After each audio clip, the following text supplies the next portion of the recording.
ഓം നമോ നാരായണായ. ഹരിപ്രിയ അസ്ട്രോവിഷൻ ചാനലിലേക്ക് എല്ലാവർക്കും സ്വാഗതം. ആദ്യമായിട്ടാണ് നമ്മുടെ വീഡിയോ കാണുന്നതെങ്കിൽ സബ്സ്ക്രൈബ് ചെയ്യുവാനും ഷെയർ ചെയ്യുവാനും മറക്കരുത്. കൂടാതെ ജാതക സംബന്ധമായിട്ട് എന്തെങ്കിലും സംശയം തോന്നുന്ന പക്ഷം എൻ്റെ ഈ വാട്സപ്പ് നമ്പറിൽ ബന്ധപ്പെട്ടോളൂ. ഞാനിവിടെ പറയുന്നത് രേവതി നക്ഷത്രത്തിൽ ജനിച്ചവരുടെ സെപ്റ്റംബർ മാസത്തെ ഗുണദോഷ ഫലങ്ങളെക്കുറിച്ചാണ്. സ്വതന്ത്ര ശീലം ഇഷ്ടപ്പെടുന്ന ശുദ്ധഹൃദയരായിട്ടുള്ള രേവതി നക്ഷത്രക്കാരിൽ വരാൻ പോകുന്ന കാലഘട്ടങ്ങളെ മനസ്സിലാക്കിക്കൊണ്ട് ആരെയും ആശ്രയിക്കാതെ തൻ്റെ മനസ്സ് ആഗ്രഹിച്ചതായിട്ടുള്ള ലക്ഷ്യത്തിൽ എത്തിച്ചേരുവാൻ വേണ്ടിയിട്ട് സദാ ചിന്തിച്ച് പരിശ്രമിക്കുന്നവരാണ് ഈ രേവതി നക്ഷത്രക്കാർ. മീനം രാശിയിൽ ജനിച്ചവരായിട്ടുള്ള രേവതി നക്ഷത്രക്കാരിൽ ഈ സെപ്റ്റംബർ മാസത്തിൽ ജന്മരാശിയിൽ രാഹു നിൽക്കുന്നതും മൂന്നാം ഭാവത്തിൽ വ്യാഴത്തിൻ്റേതായ സ്വാധീന ശക്തി കാണുന്നതുകൊണ്ട് ആരോഗ്യപരമായിട്ടുള്ള കാര്യങ്ങളിലും യാത്രകളിലും ഡ്രൈവിങ്ങിലും എല്ലാം കുറേയൊക്കെ ശ്രദ്ധ വയ്ക്കുന്നത് വളരെ നല്ലതാണ്.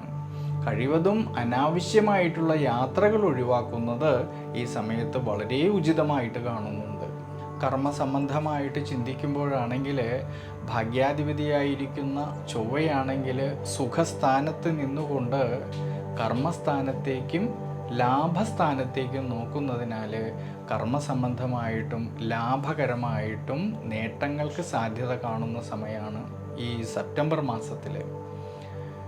സ്വയം തൊഴിൽ ചെയ്യുന്നവരിലും ഔദ്യോഗിക മേഖലകളിൽ പ്രവർത്തിക്കുന്നവരിലും അഭിവൃദ്ധിക്കും ശ്രേയസ്സിനുമെല്ലാം സാധ്യത കാണുന്നുണ്ട്. ഈ സമയങ്ങളിൽ അധ്വാനിച്ചതിൻ്റേതായിട്ടുള്ള നേട്ടങ്ങൾ കിട്ടുന്നതായിട്ടൊരു സമയം കൂടിയാണ്, പ്രത്യേകിച്ച് ഈ സെപ്റ്റംബർ മാസത്തിൽ.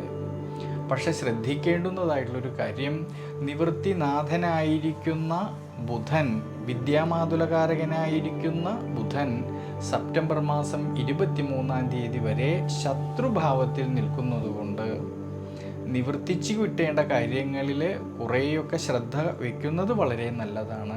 പ്രത്യേകിച്ച് കർമ്മസംബന്ധമായിട്ട് പുതിയ പുതിയ തീരുമാനങ്ങൾ എടുത്ത് പ്രവർത്തിക്കുമ്പോൾ കുറേയൊക്കെ ശ്രദ്ധിച്ചു മുന്നോട്ട് പോകുന്നത് ഈ സമയത്ത് വളരെ ഉചിതമായിട്ട് കാണുന്നുണ്ട്.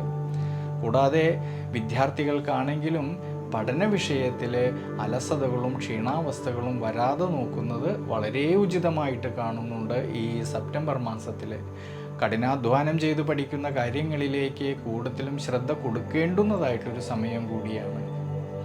കൂടാതെ ഭാര്യാഭർത്തൃ ബന്ധങ്ങളിലാണെങ്കിലും പരസ്പരം കാര്യങ്ങളെയെല്ലാം മനസ്സിലാക്കിക്കൊണ്ട് മുന്നോട്ട് പോകുന്നത് വളരെ ഉചിതമായിട്ട് കാണുന്നുണ്ട്. വിശേഷിച്ച് 12-ാം ഭാവത്തിൽ നിൽക്കുന്നതായ ശനീശ്വരൻ്റേതായ സാന്നിധ്യം ചിലവ് വർധനവിന് സാധ്യത കാണുന്നുണ്ട്. അതുകൊണ്ട് സാമ്പത്തിക സ്ഥിതിയിൽ ചാഞ്ചാട്ടം വരാതെ നോക്കുന്നത് വളരെ നല്ലതാണ് ഈ സെപ്റ്റംബർ മാസത്തിൽ. അതുകൊണ്ട് രേവതി നക്ഷത്രക്കാർ ഈ സെപ്റ്റംബർ മാസത്തിൽ ശനീശ്വര പ്രീതികരമായിട്ട് നീരാഞ്ജനവും നെയ്വിളക്ക് വെച്ച് പ്രാർത്ഥിക്കുന്നത് വളരെ വളരെ ഉചിതമായിട്ട് കാണുന്നു.